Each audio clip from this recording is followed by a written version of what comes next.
எல்லாத்துக்கும் தெரியுதுங்க. நாளைக்கு வந்து அடி போட்டுருங்க.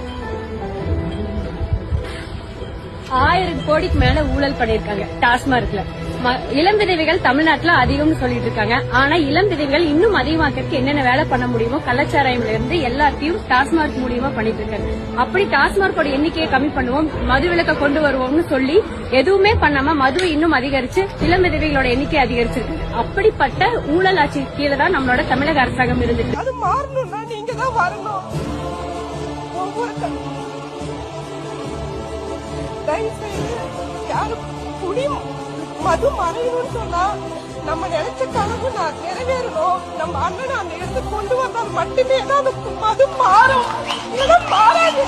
இன்னைக்கு குடிகார புருஷன் என் புள்ள படிப்பு வீணா போது சொல்றேன். தனி பொண்ணா நின்று என் பிள்ளைய நீங்க சாதிக்க வைக்கிறேன் இன்னைக்கு நானு. அதனால ஒவ்வொரு மகளிருக்கும் சொல்றேன், நிறைய பேர் வீட்டுல அப்படிதான் குடிகாரங்க இருக்கிறாங்க. பிள்ளைங்களோட வாழ்க்கை வீணா போகுது. எல்லாரும் சேர்ந்து நம்ம நினைச்ச கனவை நிறைவேற்றணும். நம்ம அண்ணனுக்காக அந்த கனவு நிறைவேறிச்சுன்னா ஒவ்வொரு மகளிரோட நிலைமையும் மாறும். நம்ம குழந்தைகளும் முன்னேறுவாங்க. உங்க தயவு செய்து கெஞ்சி கேட்டுக்கிறேன்.